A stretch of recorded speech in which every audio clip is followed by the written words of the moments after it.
કેમ છો વિદ્યાર્થી મિત્રો? તમને જે વર્કશીટ આપેલી હતી એમાં અમુક દાખલાઓ તમને ડાઉટમાં હતા, જેમાં અમુક મેં તમને પર્સનલી ઓડિયો દ્વારા અથવા વિડિયો દ્વારા સોલ્વ કરેલા છે અને અમુક જે છે એમાં હું થોડું વધારાનું તમને કહેવા માંગુ છું, એટલે આપણે એ ગણીએ છીએ અને બીજા અમુક આજે ઇમ્પોર્ટન્ટ દાખલાઓ પણ આપણે ચર્ચા કરીશું. જેમાં એક પહેલો દાખલો જે છે, સ્મોલ a ત્રિજ્યાના વર્તુળના પરિઘ પર વિદ્યુતભારની રેખીય ઘનતા લેમ્બડા બરાબર lambda naught cos square theta છે. તેના પર રહેલ કુલ વિદ્યુતભાર ગણો. a ત્રિજ્યાના વર્તુળની વાત કરે છે, એટલે આવું કોઈ વર્તુળ છે. જો મિત્રો આમાં તમારે વધારાની જે માહિતી આપવાની છે મારે એ શું છે, આ cos સ્ક્વેર વિદ્યુતભાર છે. એટલે આ ભૌતિક રાશિ ક્યારેય પણ ઋણ નહીં હોય, વર્ગ છે. આની જગ્યાએ માની લો કે લેમ્બડા બરાબર લેમ્બડા નોટ cos થીટા એવું આપણને આપ્યું હોય તો એનો અર્થ એમ હોય કે આ cos વિધેય છે, જે પહેલા ચરણમાં ધન હોય અને ચોથા ચરણમાં ધન હોય, બીજા અને ત્રીજામાં ઋણ હોય. તો જો આવી તમને રેખીય વિદ્યુતભાર ઘનતા આપી અને કીધું હોય કે કુલ વિદ્યુતભાર ગણો, તો કુલ વિદ્યુતભાર શૂન્ય થઈ જાય. કેમ? બે ચરણ ઉપર ધન, બે ચરણ ઉપર ઋણ. એની જગ્યાએ અહીંયા ધારો કે sin થીટા આપેલું હોય તો તમને ખબર છે sin પહેલા અને બીજામાં ધન હોય અને ત્રીજા અને ચોથામાં ઋણ હોય. જો આવું વિધેય આપેલું હોય તો પણ એનું જે કુલ વિદ્યુતભાર છે એ શૂન્ય થાય. પણ અહીંયા જે આપણને આપેલું છે એ છે cos square theta, lambda lambda naught cos square theta. અને કોઈ પણ ભૌતિક રાશિનો વર્ગ છે એ ઋણ ન હોય. એનો મતલબ એમ છે કે આ એવી રેખીય વિદ્યુતભાર ઘનતા છે કે જે ધન છે, એટલે આના ઉપર પથરાયેલો વિદ્યુતભાર ધન હશે. હવે આ ધન વિદ્યુતભાર કેટલો હશે એ આપણને ગણવો છે. કઈ રીતે ગણી શકીએ? તો આપણે અહીંયા એક સૂક્ષ્મ લંબાઈનો ખંડ લઈ લઈએ, જેણે ધારો કે d થીટા જેટલો અહીંયા ખૂણો આંતર્યો છે. આ સૂક્ષ્મ લંબાઈ છે એને આપણે dl થી દર્શાવીએ છીએ. સૂક્ષ્મ લંબાઈ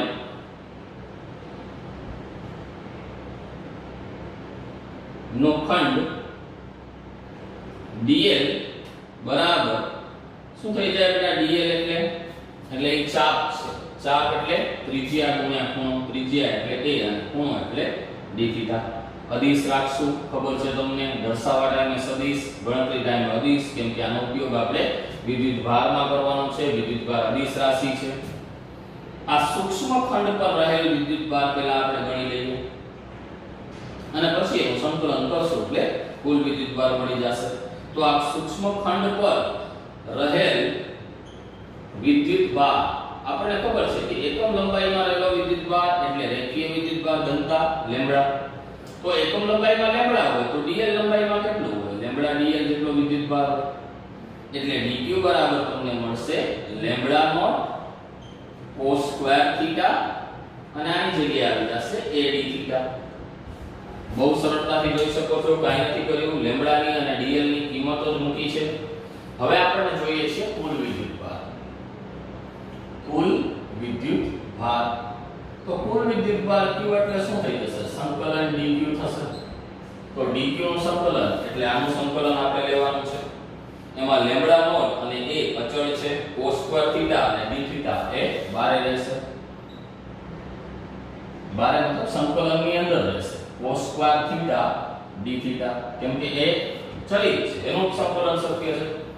થીટા એક વર્તુળ માટે કેટલો થાય થીટા? તો 0 થી ચાલુ કરો તો ક્યાં સુધી જાય? 2π સુધી. એટલે આનું સંકલન ક્યાંથી ક્યાં લેવાનું? 0 થી 2π લેવાનું. હવે મોટાભાગના મિત્રોને આના સંકલનમાં ડાઉટ હતો. cos સ્ક્વેર થીટા નું સંકલન કઈ રીતે કરવાનું?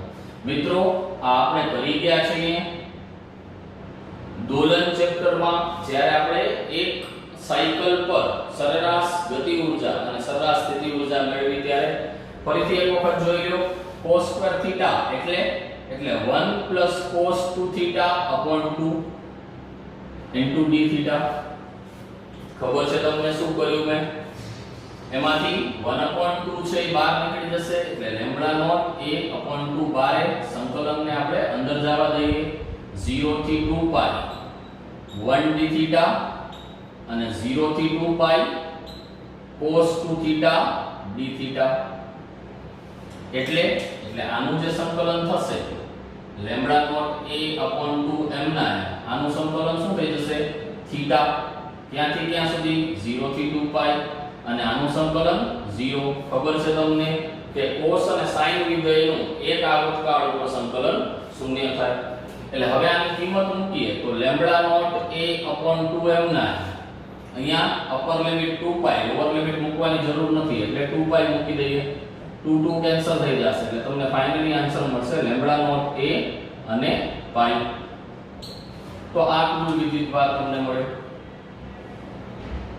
આ રીતે આપણે આનું સંકલન કરી શકીએ નવું નથી તમારા માટે તમે પહેલા પણ આ કરી ગયા છો પણ કદાચ ભૂલી ગયા છો ઓકે એના પછીનો પ્રશ્ન જોઈએ આકૃતિમાં દર્શાવ્યા પ્રમાણે ચોરસના વિદ્યુતભારની પૃષ્ઠ ઘનતા સિગ્મા બરાબર સિગ્મા નોટ xy છે તો આ ચોરસ પર કુલ વિદ્યુતભાર કેટલો હશે અહીંયા આપણને પૃષ્ઠ ઘનતા આપેલી છે જે x અને y બંને યામ ઉપર આધાર રાખે છે અને પૃષ્ઠ ઘનતા છે એટલે આપણે અહીંયા પૃષ્ઠખંડ ધ્યાનમાં લેશું તો પૃષ્ઠખંડ ધ્યાનમાં લેશું તો એવો પૃષ્ઠખંડ આપણને અહીંયા એક આપી દીધો છે જેનું સ્થાન x અને y છે આ અંતરને આપણે dx થી દર્શાવીએ અને આ અંતરને આપણે dy થી દર્શાવીએ એટલે અહીં સૂક્ષ્મ પૃષ્ઠખંડ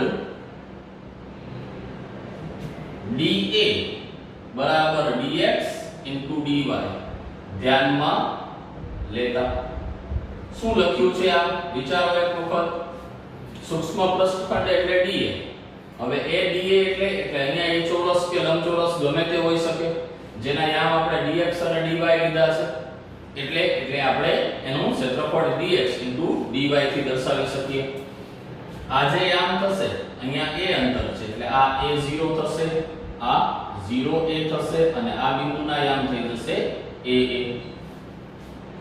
aa આપણને જોઈએ છે કુલ વિદ્યુતભાર તો સૌથી પહેલા આપણે સૂક્ષ્મ પૃષ્ઠખંડનો વિદ્યુતભાર મેળવીશું સૂક્ષ્મ પૃષ્ઠખંડ પર રહેલ વિદ્યુતભાર dq શું થશે તો તમને ખબર છે જેમ આપણે હમણાં જ વાત કરી કે એકમ લંબાઈ ઉપર હતો તો આપણે એવી રીતે મેળવ્યું અહીંયા એકમ પૃષ્ઠ ઉપર છે એકમ પૃષ્ઠ ઉપર રહેલો વિદ્યુતભાર એટલે પૃષ્ઠ વિદ્યુતભાર ઘનતા જે આપણને આપેલી છે સિગ્મા નોટ xy આ પૃષ્ઠ વિદ્યુતભાર ઘનતા છે એટલે એકમ પૃષ્ઠ ઉપર આટલો વિદ્યુતભાર છે તો આને આપણે સિગ્મા થી દર્શાવીએ છીએ તો dA પૃષ્ઠ ઉપર કેટલો હશે સિગ્મા dA જેટલો વિદ્યુતભાર હશે એટલે સિગ્મા dA જેટલો વિદ્યુતભાર સૂક્ષ્મ પૃષ્ઠખંડ ઉપર આવશે એમાં સિગ્મા ની કિંમત મૂકીએ તો sigma naught x y dA ની કિંમત મૂકીએ તો dx dy જોઈ શકો છો કે આ ડબલ વેરીએબલ માં ઇન્ટિગ્રેશન છે જેમાં આપણે પોતપોતાના વેરીએબલ સાથે સાથે રાખીએ એટલે x સાથે એનો વેરીએબલ dx અને y સાથે એનો વેરીએબલ dy રાખીએ આપણને જોઈએ છે કુલ વિદ્યુતભાર તો કુલ વિદ્યુતભાર શું થશે કુલ વિદ્યુતભાર q એટલે સંકલનમાં dq એટલે q બરાબર શું થઈ જશે તો આનું સંકલન એમાં સિગ્મા નોટ છે એ અચળ છે એટલે બહાર લઈ ગયો બાકી શું રહી ગયું સંકલન x dx અને સંકલન y dy બંને જુદા જુદા વેરીએબલમાં છે એટલે અલગ સંકલન કરવા પડશે પણ બંનેની લિમિટ અહીંયા સરખી છે જો આ ચોરસ છે ને એટલે સરખી છે લંબચોરસ તો બદલાય છે x ની લિમિટ છે 0 થી a y ની લિમિટ પણ 0 થી a એટલે આનું સંકલન કરશો તો તમને શું મળશે qm ના m સિગ્મા નોટ આનું સંકલન થશે x² ભાગ્યા 2 0 થી a અને y² 2 0 થી a એટલે q બરાબર થઈ જશે q નોટ a² 2 એટલે q સિગ્મા નોટ a ની 4 ઘાત upon 4 આ આપણને કુલ વિદ્યુતભાર મળ્યો આ ચોરસ ઉપર મિત્રો બહુ સરસ રીતે તમને સમજાઈ ગયું હશે સરસ રીતે લખી લ્યો આના પછી આપણે મોસ્ટ ઇમ્પોર્ટન્ટ ક્વેશ્ચન છે એ સોલ્વ કરવાનો છે જેની ચર્ચા આપણે આ લખી લ્યો પછી કરીએ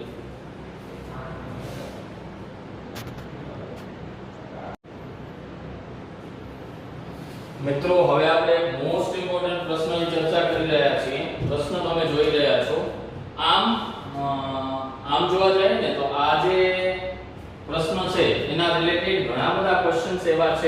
કે જે તમને કમ્પિટિટિવ એક્ઝામ્સમાં પૂછાય છે અને એક શોર્ટકટ રીત છે કે જેની મદદથી આપણે કમ્પિટિટિવ પ્રશ્નો છે એ સોલ્વ કરી શકીએ છીએ. આજે છે આખી માહિતી આપણે દાખલો ગણી લઈએ એના પછી તમને સમજાવું. પ્રશ્ન શું છે જોવો તમે. યામ પદ્ધતિના ઉગમ બિંદુ પાસે x અક્ષની સાથે થીટા કોણ બનાવતી સ્મોલ r ત્રિજ્યાના વર્તુળાકાર ચાપ પર લેમ્બડા જેટલી નિયમિત રેખીય ઘનતા ધરાવતો વિદ્યુતભાર રહેલો છે. તો ઉગમ બિંદુ પર આ વિદ્યુતભારના કારણે ઉદ્ભવતું વિદ્યુત ક્ષેત્ર ગણો. શું કહે છે મિત્રો? યામ પદ્ધતિના ઉગમ બિંદુ પર, એટલે આપણે યામ પદ્ધતિ લઈ લઈએ, કાર્ટેશિયન યામ પદ્ધતિ. આ x અક્ષ છે અને આ y અક્ષ છે. અહીંયા ઉગમ બિંદુ છે. x અક્ષ સાથે થીટા કોણ બનાવતી એક ચાપ છે. એટલે આ એક ચાપ છે જે x અક્ષ સાથે ઉગમ બિંદુ પાસે થીટા કોણ બનાવે છે. કોણ જે છે એ થીટા છે. આના ઉપર રેખીય વિદ્યુતભાર ઘનતા લેમ્બડા છે. એટલે આ જે ચાપ છે એના પરિઘ પર વિદ્યુતભાર રહેલો છે અને એની રેખીય વિદ્યુતભાર ઘનતા આપણને આપેલી છે લેમ્બડા. આના કારણે ઉગમ બિંદુ પાસે કેટલું વિદ્યુત ક્ષેત્ર ઉત્પન્ન થશે એ આપણને ગણવું છે. કાંઈ વાંધો નહીં, ગણી શકીએ. પણ પહેલા જો આ વિદ્યુતભાર જે છે એનું ઉગમ બિંદુથી અંતર કેટલું હશે? r. આનું એનું પણ r હશે, આનું એનું પણ r હશે. બધા વિદ્યુતભારનું અંતર ઉગમ બિંદુથી r હશે. એનો મતલબ અંતર સમાન છે. પણ તકલીફ એ છે કે આ વિદ્યુતભારના વિદ્યુત ક્ષેત્રની દિશા બહાર તરફ, એટલે અહીંયા હશે. આ વિદ્યુતભારની થોડી ઘડતી હશે, આની એનાથી વધારે ઘડતી હશે. આમ જોશું એમ દિશા બદલાતી જશે. મતલબ કે આ પ્રત્યેક વિદ્યુતભારનું ઉગમ બિંદુથી અંતર સમાન છે પણ દિશા બદલાય છે. અને આપણે જે ગણવું છે એ છે વિદ્યુત ક્ષેત્ર. વિદ્યુત ક્ષેત્ર સદિશ રાશિ છે. સદિશ રાશિમાં ફેરફાર ત્રણ રીતે થઈ શકે: માત્ર મૂલ્ય બદલીને, માત્ર દિશા બદલીને, મૂલ્ય અને દિશા બંને બદલીને. એટલે અહીંયા દિશા બદલાય છે જેના કારણે આપણે સ્મોલ એલિમેન્ટ કન્સેપ્ટ યુઝ કરવો પડશે. તો આપણે અહીં એક સૂક્ષ્મ લંબાઈનો ખંડ લઈ લઈએ. આ જે સૂક્ષ્મ લંબાઈનો ખંડ આપણે લઈએ છીએ, ધારો કે એ phi જેટલા કોણે લઈએ છીએ. phi કોણે ખંડ લીધો અને આ સૂક્ષ્મ લંબાઈના ખંડે જે ખૂણો બનાવ્યો, એટલે એણે જે ખૂણો બનાવ્યો એને આપણે d phi કહીએ છીએ. એણે d phi જેટલો ખૂણો બનાવ્યો અને આપણે phi જેટલા ખૂણે આ ખંડ લીધો છે. આનું વિદ્યુત ક્ષેત્ર બહારની દિશામાં એટલે આમ હશે. એટલે આનું વિદ્યુત ક્ષેત્ર જે છે એ અહીંયા હશે. આ સૂક્ષ્મ લંબાઈના ખંડનું વિદ્યુત ક્ષેત્ર phi જેટલા ખૂણે હશે. તો એનો x ઘટક અહીંયા મળી જાય de cos phi અને y ઘટક અહીંયા મળી જાય de sin phi. આપણે જેમ હમણાં વાત કરી કે એની દિશા બદલાય છે, મૂલ્ય બદલાતું નથી. તો સૌથી પહેલા આપણે સૂક્ષ્મ લંબાઈના ખંડની વાત કરી લઈએ. ત્રિજ્યા આપણને આપી દીધી છે, ત્રિજ્યા r છે. અહીં સૂક્ષ્મ લંબાઈનો ખંડ dl બરાબર r d phi ધ્યાનમાં લઈએ. શું કામ r d phi લીધું? ખબર છે આપણને dl છે એ આ ચાપ છે અને ચાપ એટલે ત્રિજ્યા ગુણ્યા ખૂણો, એને આંતરેલો ખૂણો એટલે d phi. અચ્છા, આ સૂક્ષ્મ ખંડ પર રહેલ વિદ્યુતભાર એટલે dq શું થઈ જશે? ખબર છે આપણને લેમ્બડા * dl એટલે લેમ્બડા r d phi થશે. પહેલા આપણે એ સૂક્ષ્મ ખંડનું વિદ્યુત ક્ષેત્ર મેળવશું અને પછી સંકલનથી આખું વિદ્યુત ક્ષેત્ર મળી જશે. સૂક્ષ્મ ખંડનું વિદ્યુત ક્ષેત્ર શું થશે? સૂક્ષ્મ ખંડનું વિદ્યુત ક્ષેત્ર તો de એનું મૂલ્ય લખીએ લેમ્બડા dq ભાગ્યા અંતરનો વર્ગ એટલે r સ્ક્વેર. આપણે હમણાં જ વાત કરી કે આ જે dq વિદ્યુતભાર છે એથી ઉગમ બિંદુનું અંતર r હશે. એટલે dE બરાબર થઈ જશે km ના m dq ની જગ્યાએ lambda r d phi upon r square એટલે dE આપણને મળશે k લેમ્બડા upon r એક r કેન્સલ થઈ જશે d phi આ આપણને સૂક્ષ્મ લંબાઈના ખંડનું વિદ્યુત ક્ષેત્ર મળ્યું એનું મૂલ્ય છે દિશા નથી આપણે જાણીએ છીએ કે એના બે ઘટક આપણે ધ્યાનમાં લીધા છે અહીં આ સૂક્ષ્મ લંબાઈના ખંડના વિદ્યુત ક્ષેત્રના ઘટકો જે આપણે બે લીધા છે એક ઘટક આપણને મળ્યો છે x ઘટક જે છે dEx બરાબર -de cos phi અને y ઘટક આપણને મળ્યો છે dEy બરાબર -de sin phi મિત્રો તમને વિચાર આવવો જોઈએ શું કામ માઈનસ લીધા ઘણા બધા ખબર પડી ગઈ છે કેમ કે આ વિદ્યુત ક્ષેત્ર ત્રીજા ચરણમાં છે એમાં x ઘટક ઋણ છે અને y ઘટક પણ ઋણ છે એટલે આપણે -de cos phi અને -de sin phi લીધા છે એટલે dEx બરાબર શું થશે તો de ની કિંમત મૂકીએ de ની કિંમત શું છે k lambda upon r into d phi એટલે k lambda upon r cos phi d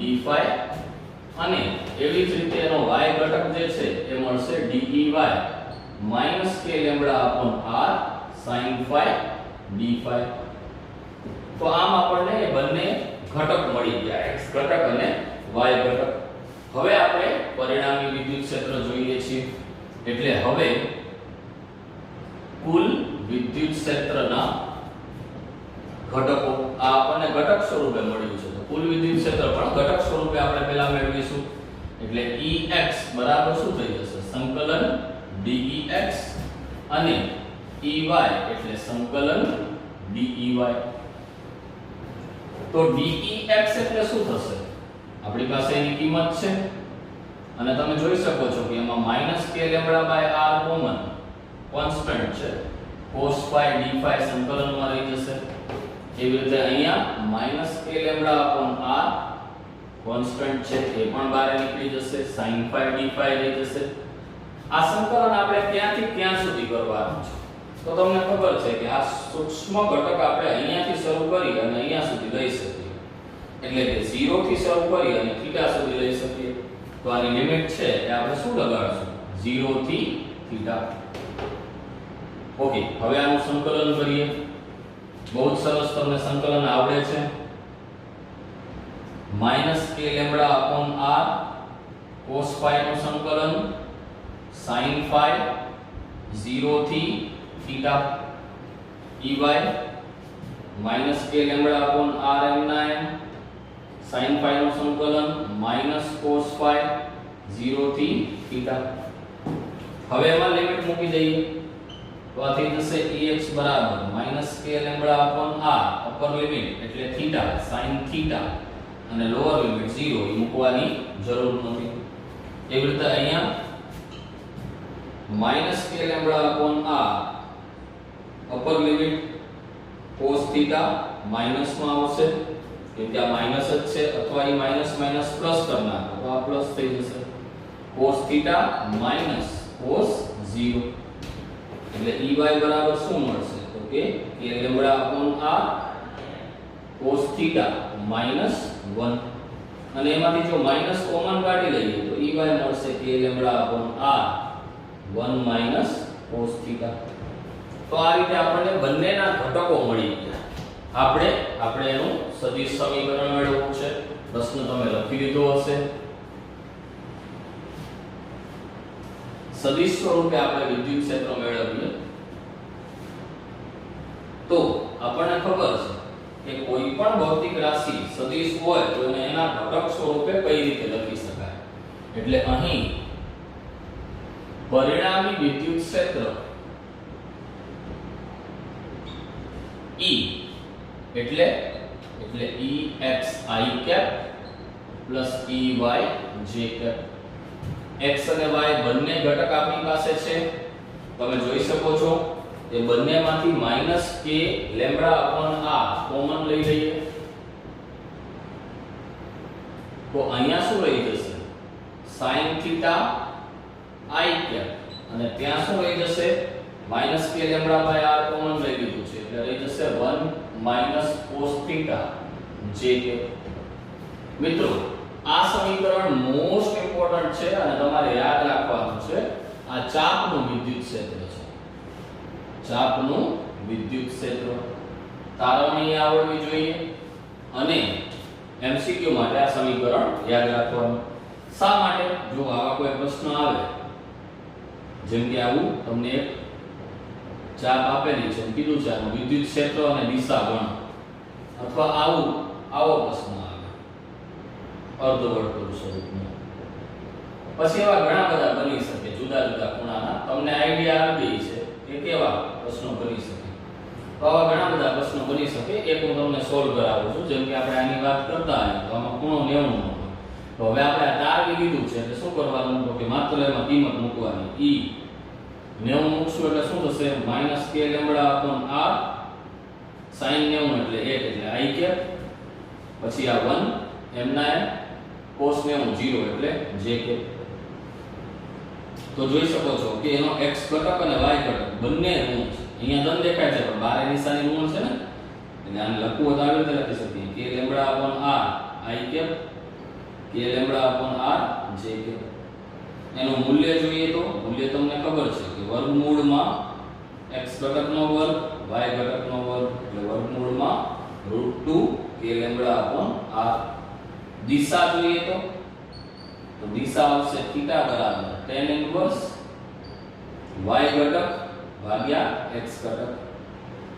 બંને સમાન છે એટલે આ આવશે tan ઇન્વર્સ 1 એટલે એ આવશે 45 ડિગ્રી. પણ મિત્રો યાદ રાખજો બંને ઋણ છે એટલે 45 ડિગ્રી ક્યાં ત્રીજા ચરણમાં અથવા તો એમ લખવાનું ઋણ x અક્ષ દિશા સાથે એટલે ઋણ x અક્ષ સાથે. તો આ રીતે આપણે આવા જુદા જુદા ઘણા બધા પ્રશ્નો સોલ્વ કરી શકીએ છીએ. આશા છે તમને આ પ્રશ્ન સમજાઈ ગયો હશે. કોપી કરી લ્યો.